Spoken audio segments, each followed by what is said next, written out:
Hello class. In this video, we're going to take a look at the Chapter 41 MindTap Case Problem Analysis. We're going to look at a transaction that is set up as a purchase and look at the elements that could actually turn this supposed purchase into a merger. I'm going to switch out now to the MindTap, and I'll read through the problem with you. General Indemnity, Inc. agreed to insure Portland Racing League race cars for damage incurred during on-track accidents. General Indemnity deposited $400,000 with Parts Co., a Colorado firm that manufactured auto parts, so that it could buy parts for damaged cars without delay. Parts agreed to return any unspent deposit at the end of the season.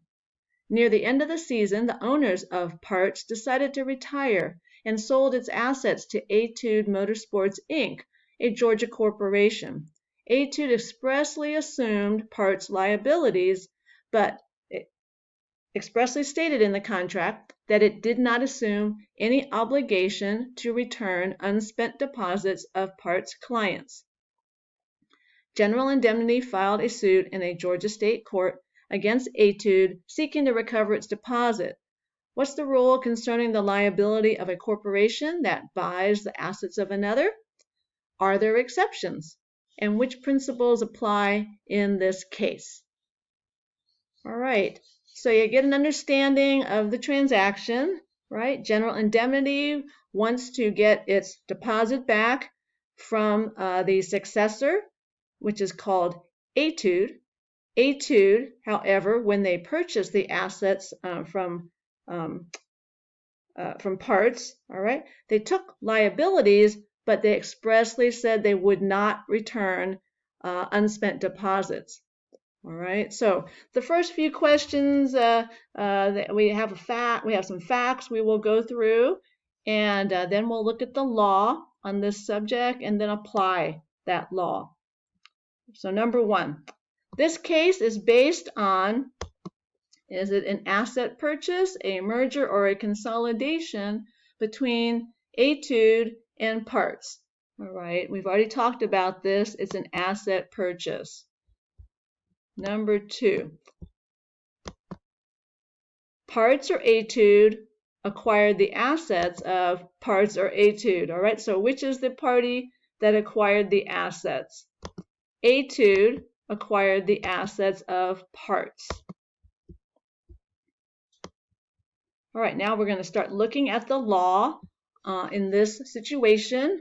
This is in your text. You can find it under the heading Purchase of Assets. It's section 41-2 if you want to look it up. But number 4, there are 4 exceptions where the purchasing corporation assumes both the assets and the liabilities of the other company. The first is when the purchasing corporation either contractually, de facto, continually, or fraudulently assumes the seller's liabilities. All right, in this particular exception, it would be because the corporation assumes the seller's liabilities. All right. Number 5, the second exception is when the transaction is a contractual merger or consolidation, de facto merger or consolidation, continuing merger or consolidation, or fraudulent merger or consolidation.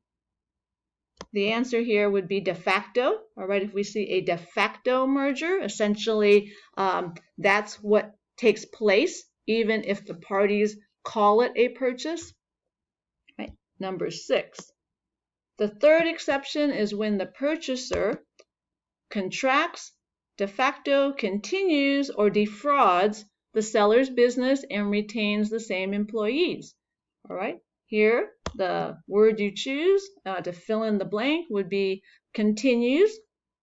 So the third exception is when the purchaser continues the seller's business and retains the same employees. So you would see an ongoing business, almost a seamless transition. You would probably see same employees in both companies, the seller and the purchaser, and we really are looking for high-level, management-level employees. Right? And then number 7, the final exception is when the sale is entered into contractually, de facto, continually, or fraudulently to escape liability. And the term you want to fill in there is fraudulently. All right, so those are the 4 exceptions. You want to find some fact of them in the scenario when you are analyzing a purchase of assets and looking to see, is that purchase in fact a disguised merger of sorts. That's the phrase I use for myself, looking for a disguised merger. All right, number 8. The contract between Etude and Parts specifically excluded liability for returning deposits or included those liability for returning the deposits. It specifically excluded the liability on the parts of Etude. It said it would not be returning deposits. Number 9, the agreement between Parts and Etude most likely is or is not, or was not, all right, a de facto merger or consolidation. I think in this case we don't see much of a possible merger of the 2 companies. All right, so it is not a de facto merger or consolidation. We just don't have the facts. All right. Number 10, Etude did or did not continue the business with the same shareholders, directors, and officers. And again, we do not have facts to suggest that there is some overlap among the management personnel of the 2 companies. All right, number 11. It appears or does not appear that Etude bought the assets for any fraudulent purpose. Again, we do not have any facts to indicate that Parts is trying to escape its liabilities by selling off its assets. So you have to say it does not appear that Etude bought the assets for fraudulent reasons. And then number 12, it appears or does not appear that an exception to assumption of liability exists. It does not appear that there is any exception. And then lastly, number 13, in this circumstance, General Indemnity, Inc. will have to recover its deposit from which party? Is it from Etude? Is it from Parts? Or the former owners of Parts? It's from the former owners of Parts. All right, so this should now complete the facts and identification of facts and issues, and we will now, go on to look at the what if section. Let me close out of this and see if I can quickly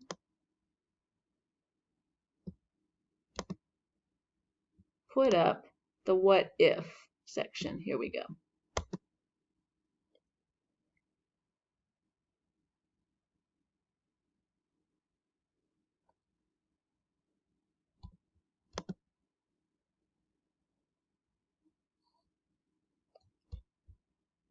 Let me read through this short scenario with you, and then we'll go on to answer the questions.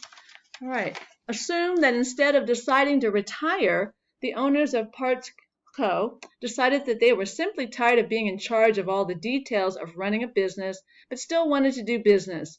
They worked with Etude Motorsports, Inc. to have Etude purchase the assets of the company with the contract disclaiming any assumption of liabilities.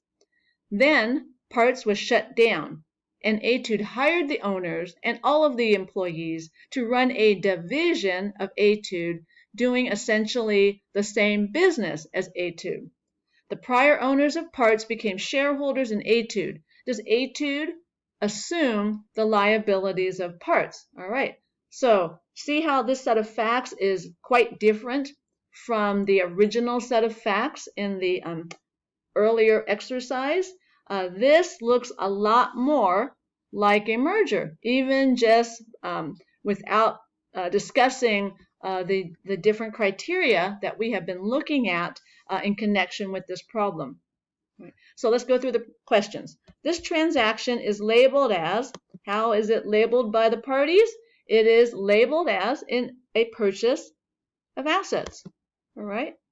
You see, they give you that language right here. They worked with Etude to have Etude purchase the assets of parts.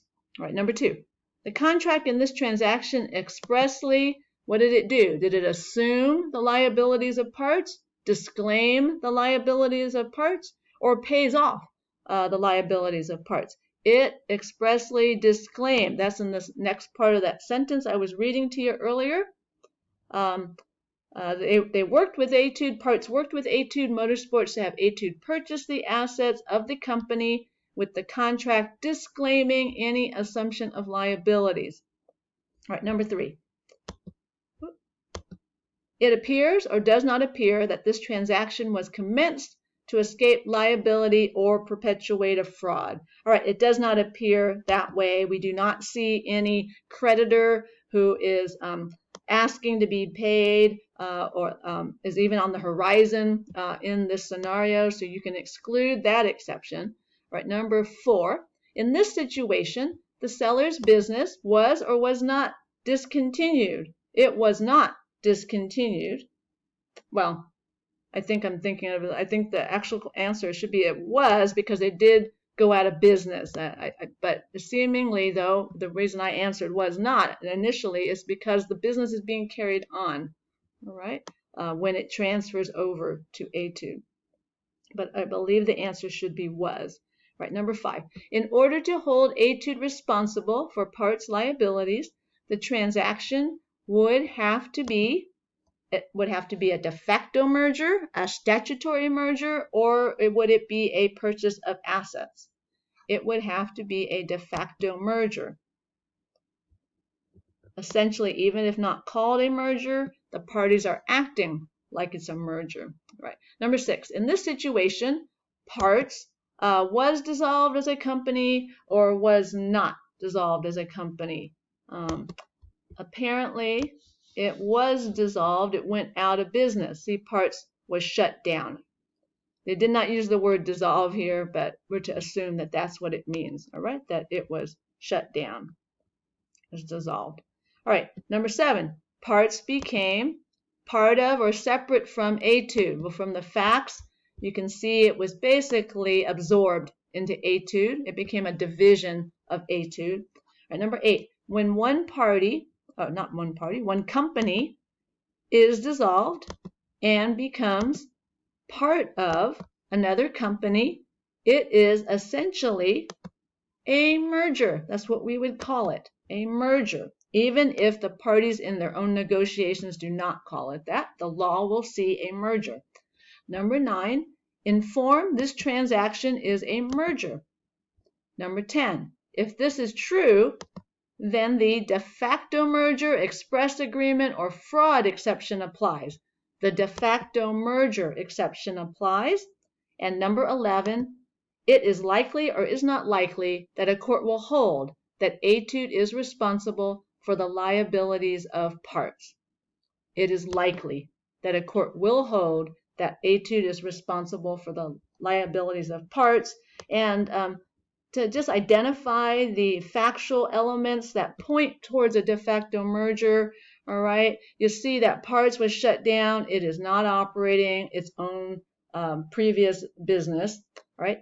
Etude took on the owners and all of the employees, so it took on the high-level management and the other employees to run a division of Etude. It is doing essentially the same business as Etude. All right, so it really underscores that this business is continuing. Just that Etude is now the one that has taken over. So pretty clear that we have a de facto merger. So that concludes the problem, but it gives you a good example and also walks through the analysis that you'll need to do when presented facts such as these. I'm going to close out the video now, and I'll pick up perhaps with one more problem from your textbook.